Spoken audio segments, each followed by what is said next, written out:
Assalamualaikum warahmatullahi wabarakatuh.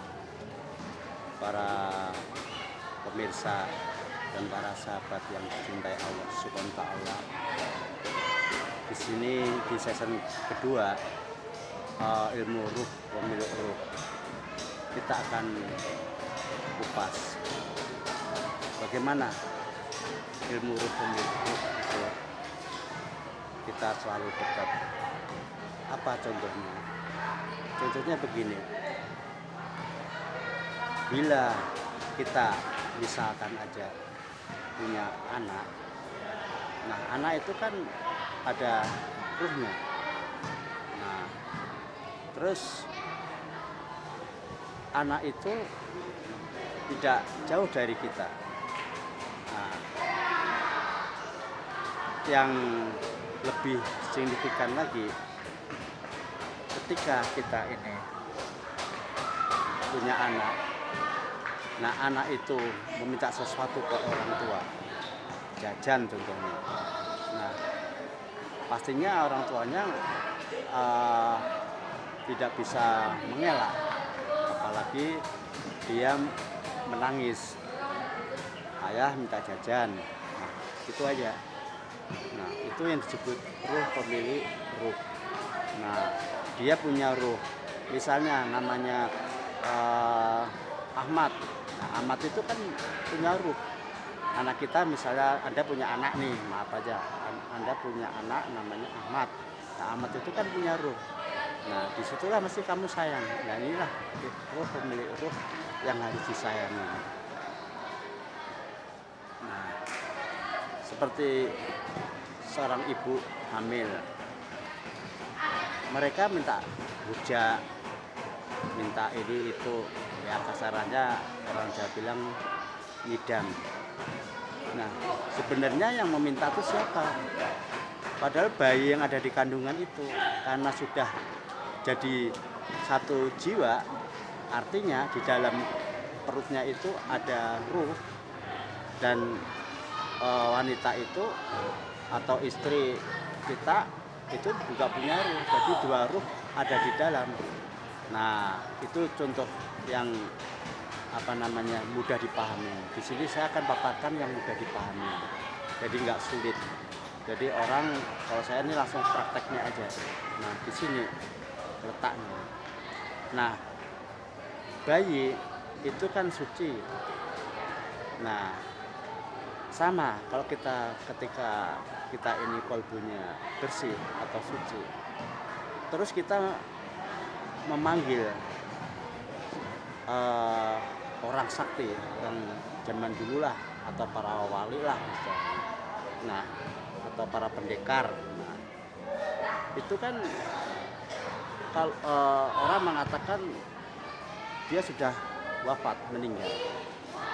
Benarkah mereka, para beliau-beliau ini, para orang-orang sakti itu benar-benar meninggal, ataukah reinkarnasi, hanya pindah tempat saja? Nah, ketika kita memanggil dalam tarikan napas, mereka menyatu di dalam tubuh kita. Namun perlu yang diingat adalah harus dalam keadaan kesucian.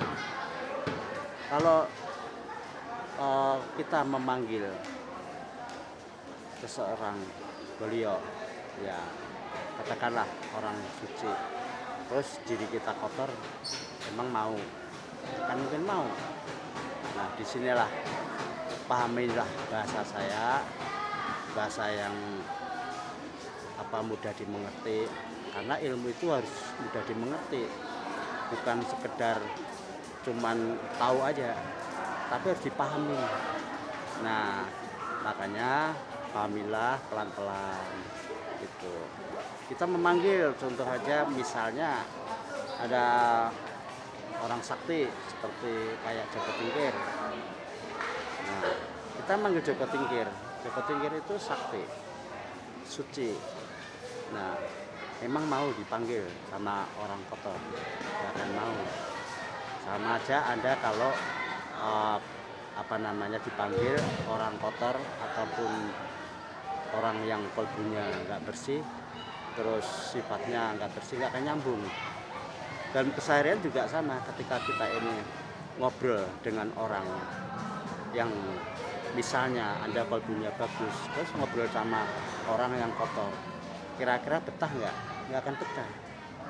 Boro-boro dipanggil itu itu datang, nggak akan mau. Dikasih undangan pun nggak akan mau. Tapi ketika kita kenal, misalnya, oh saya kenal namanya nih, namanya si Joko Tingkir misalnya.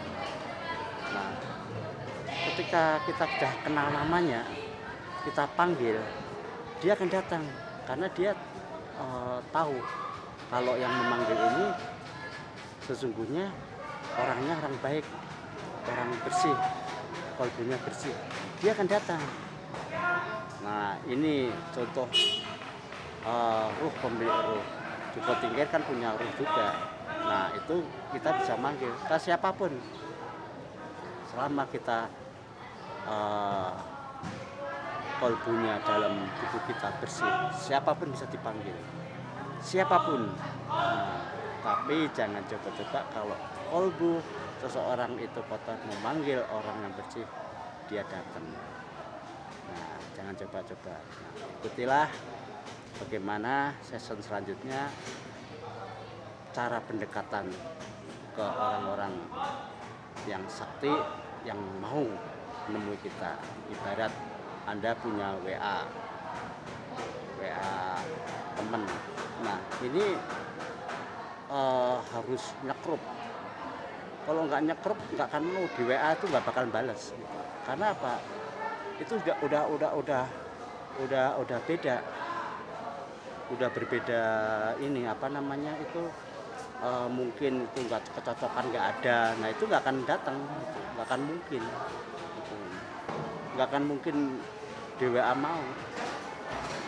Kalaupun mau itu cuman membalas, kalau misalnya lewat WA nih, membalas lewat tangan like ataupun senyum, cuma stiker gitu doang. Tapi kalau nyekrup, pastinya nyambung dalam WA itu.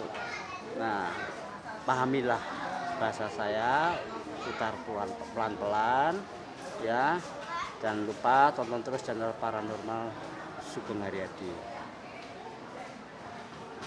Jangan lupa ikutin follow Instagram saya paranormal6542 ya. Kalau ada kesulitan, kontak langsung saya 081383531999. Kalau ada apa-apa konsultasi ke saya, masalah rumah tangga dan penyakit dan lain-lainnya. Oke, salam, saya Paul pamit undur diri. Wassalamualaikum warahmatullahi wabarakatuh. Salam.